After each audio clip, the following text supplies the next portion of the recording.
All right. Just finished UFC 295. We had it up on the projector over here. My cousin set this up. It was a very, very fun experience. Overall, I think that was a card very much fitting of Madison Square Garden. That was one of the best cards of the year. Definitely, I mean, it's November, so it's definitely a good time to call, the better cards of this year. Funny how two of like the best cards of the year, this one, UFC 295, as well as UFC 290, I watched in the presence of my cousin who is off camera. So I think he's my good luck charm. Gotta watch fights with him more often. That one is another one for the books. I think that lived up to the hype of Madison Square Garden. I feel like, maybe say, I don't want to compare it to last year's card or compare to other cards, but while there weren't really any top fights of the year, I would say, in my opinion, I mean, there was a really good fight. Man, I can't forget the names. Borjak versus Sadikov. Yeah, that was great and all. Well, that didn't have like a great fight, say, compared to, I don't know, like Alessandro Pantoja versus Brandon Moreno earlier this year, or or some other examples I would think of. Shavkat Rakhmonov versus Jeff Neal. But as a card, it was pretty fucking fantastic. I mean, finishes all the way around.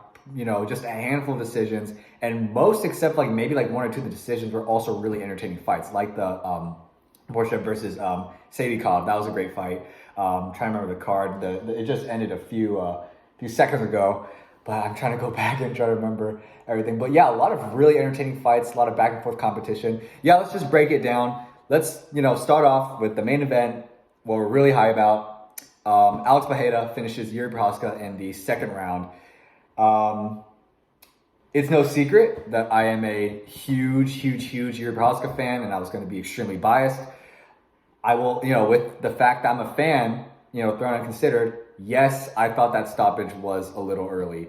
Yuri was still holding on, barely fell back. With that said, Prochazka, as you would expect from him, classy in defeat, humble. He acknowledged that it was probably fair. He says, yeah, I would have kept fighting until the ref stopped it. You're not going to stop him from fighting. And in all fairness to Pereira, it's like those were like a dozen shots at least unanswered. Fist and then elbows. They were pretty much unanswered, and Yuri wasn't really getting in with the takedown. Once again, I feel like that was an early stoppage, but I don't know. I feel like there's worse stoppages to complain about. You know what I mean? And once again, this is as a very biased Yuri Prochazka fan. Pereira looked great in there. He definitely, very early on, within the first 2 or 3 leg kicks, was already compromising Yuri's movement, which I said was a big factor in the fight. Take away Yuri's movement, you take away a big part of his game, and it definitely showed. Prochazka was definitely looking to gain a little bit of momentum. He was catching Pereira with the straight shots, passing through his guard and looking to overwhelm him a little bit, staying calm, staying measured, not really throwing everything yet, possibly because of the leg kicks. But Pereira did really well. And so with the way this fight closes out, Pereira is a 2-division champion, the 9th one, if I'm correct, the 9th 2-division champion, maybe alongside like GSP, Randy Couture, you know what I mean? Of course, all of the other dual champions. Alex Pereira is low-key, if not low-key, he should be acknowledged as probably like one of the greatest combat athletes of all time. That's what we can take away from the end of this night. Glory kickboxing champion in 2 weight divisions. I mean, you know the story. 2 weight division champion in Glory kickboxing goes up, gets the middleweight championship in just less than 10 fights, beats one of the best middleweights. If not, you might consider the best middleweight of all time, Israel Adesanya, for the championship at middleweight. Sure, he got knocked out earlier this year, but then goes on and beats Jan Blachowicz, the only other person, at least at that time, to beat Izzy in MMA. And then not only beats Yuri to win a championship in another weight class, a heavier weight class, become a 2-division champion, but also avenge Glover Teixeira, which is just adds on to the amazing story that Alex Pereira has. Like, this is something out of a movie. And then to call out Izzy at the end of that fight too, and just having a trilogy. Oh man, like it's just, Pereira's been a really great addition. Like I said, a big respect for being so active. Even as a very biased Yuri Prochazka fan, I mean, you gotta respect what Pereira has accomplished, and he's he just barely this year hit the double digits in terms of fights in MMA. So congrats to Pereira. Yuri Prochazka will be back. He's 30 years old, 30, 31. Oh yeah, Pereira's 30 like 6 too. Like to do all that and be like past his prime. But going back to Prochazka, you know, he'll be back. He's still young. Let's just hope that he's more active again. You know, shoulder injuries are tough, and I was worried about him re-injuring his shoulder. But let's just hope he gets active again, fights more than once a year for once. I would love to see him back again. He has potential. You know, he's still young. He's a flawed fighter for sure, but he's very exciting. I would love to continue seeing him again. Okay, so we'll go through the rest of the card, the main card especially. Co-main event. Tom fucking Aspinall, dude. That guy's insane. Now, like I said, going into the fight, there's a lot of questions to be asked about just how deep these guys were because we haven't really seen them in the mud that much. And can't even say we have that many more questions answered, but it does, you know, propel Aspinall a lot, okay, to finish Sergey Pavlovich within just over a minute into the fight on striking. The fight kind of went as predicted, you know, not only was it an early finish, but, you know, as predicted, Aspinall would get caught a couple times, which he did, got hit pretty good, pretty cleanly, woke him up a little bit. I'm like, okay, this is as expected. You know, he fights kind of with his chin out, his guard down. And then his speed, bro, Aspinall's speed, he was able to outspeed Pavlovich's speedy hands and then got the early finish. In that case, I mean, once again, I'm biased because I'm a huge Tom Aspinall fan, but I thought that was a fair stoppage. I think the Prochazka stoppage was a bit more questionable. So, you know, got the early stoppage and he just looks unbeatable right now. Like, I'm not John Jones and I'm definitely not going to speak on behalf of John Jones, who has actually stepped in the octagon, you know, once, let alone the amount of experience that John Jones has. I'm not going to speak for him on behalf of how he's feeling after that Tom Aspinall fight. But for me, I'm just looking at Tom Aspinall like, this dude is a dangerous MF. All right. And his grappling is supposed to be better than his striking. Like, God, like that is a scary motherfucker. Once again, still holes in his fight style. I do think that he can get tagged pretty easily. I do think that because he hasn't really been dragged into the waters yet, he doesn't have that experience. He doesn't have that same, you know, veteran composure that someone like John Jones or Stipe Miocic would have. And sometimes when you get hit with that, it's going to hit you like a truck, and you might take a loss from that, and you can still learn from that, but sometimes you have to take an L first before you learn from it. You learn the hard way. So I feel like those questions are still going to be unanswered. You know, what happens when someone actually like stuffs Aspinall's takedown defense? What happens when someone, you know, is able to put Aspinall on the back foot for once? But like I said, based on tonight, Aspinall looked like a god in there. You know, he did look, you know, vulnerable for a second, but yeah, once again, to finish Pavlovich like that, like, he hasn't been finished. I mean, first, he hasn't lost at all since Overeem, but to be finished like that against Overeem, who a little bit underrated, Overeem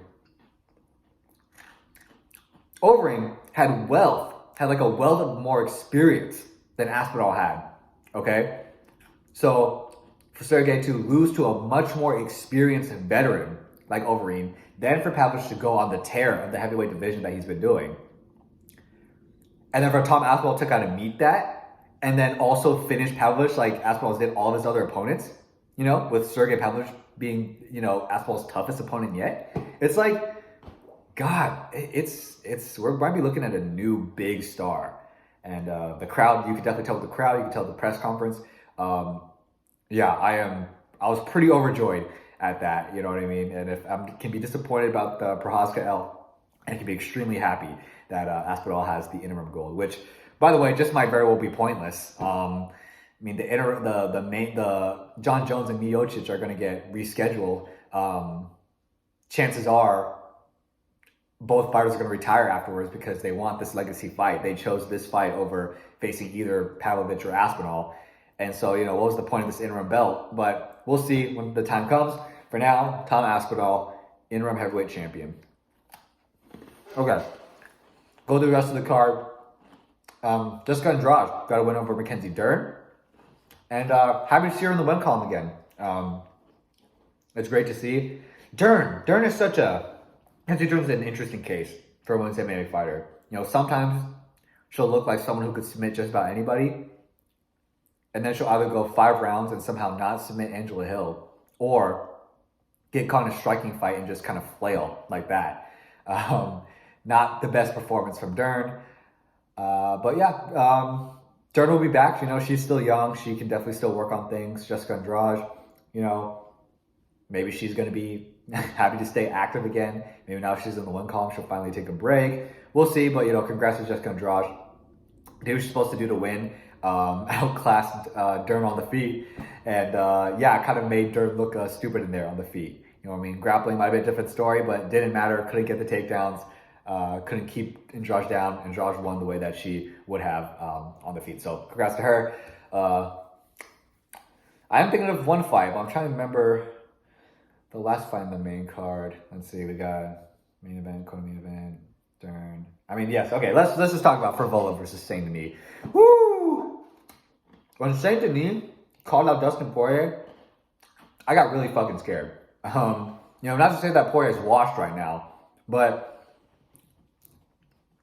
that young, dangerous, hungry, exciting finisher that Benoit Saint Denis is, and who's well-rounded too, sounds very, very scary for these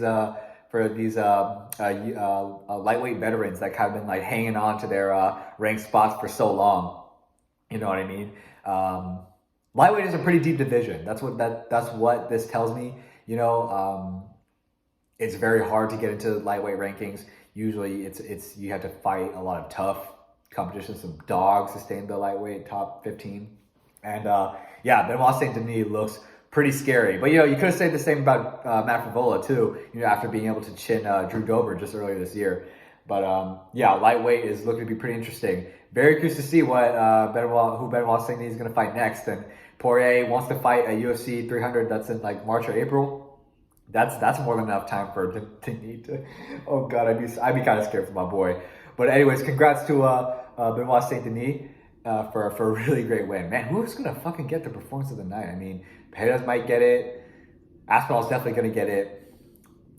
Fight of the night. Hey, Cody, do me a favor real quick? Yeah, could you, like, look up the UFC 295 card on Wikipedia? Sorry, was I interrupting?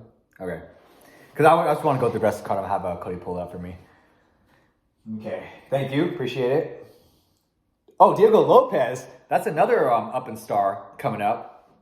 Gets the first round finish just like his last fight. He had a big pop from the crowd. Dude seems very, very popular. And some people might even say, hey, full camp Diego Lopez just might be able to run back the Most Evloev fight and win. But yeah, congrats to Diego Lopez. Definitely a star in the making. So yeah, overall, I did kind of okay in the predictions. Correct about Lopez, correct about Saint Denis, wrong about Andrade, correct about Aspinall, and wrong about Pereira. Although, can't say I'm surprised. I figured, you know, Yuri is flawed. So it did happen. Okay. Ursek with a good performance. Godinez with a good performance. Tays Rebecki destroys Roosevelt Roberts. Sadikov versus Borshab. Draw. Fair scorecard, but that might have been my fight of the night. Really good fight. And yeah, that's pretty much everything. Thank you. Appreciate it. So yeah, so coming off of UFC 295, another one for the books, another fight card worthy of Madison Square Garden. Yeah, I mean, I pretty much said what I have to say. I mean, taking away Pereira after this fight is just... That dude is, yeah, low-key one of the greatest combat athletes of all time. You know what I mean? Something out of a movie. I think his movie is going to be absolutely incredible. And I'll definitely sign up to watch that. This just adds more layers to his story. It's crazy. And oh man, now let's bring up excitement for a trilogy with him and Adesanya potentially. I mean, Adesanya just lost the middleweight belt, and he's not the next challenger because, as you know, Strickland will be fighting DDP next. So very curious to see what's going to happen. I mean, Pereira said he's going to welcome Izzy for a title shot. He's not going to make, I think he said that he's not going to make Izzy fight a lot for it. He wants that fight. But we'll see. You know, as for what's next, don't know what's next. Pereira wants to fight soon again, which is crazy, incredible. I have to highly respect it at this point. You know, Aspinall just might wait out the winner of John Jones versus Miocic, which is probably going to happen. maybe get promoted to Undisputed Champion if Jones wins and decides to retire. Maybe Miocic will win and retire as well. We'll see. It's barely been any time. We're going to have to see. So, yeah, amazing card. It was an amazing card. Would have been my favorite card of the year if not for the main event. But like I said, I'm not butthurt.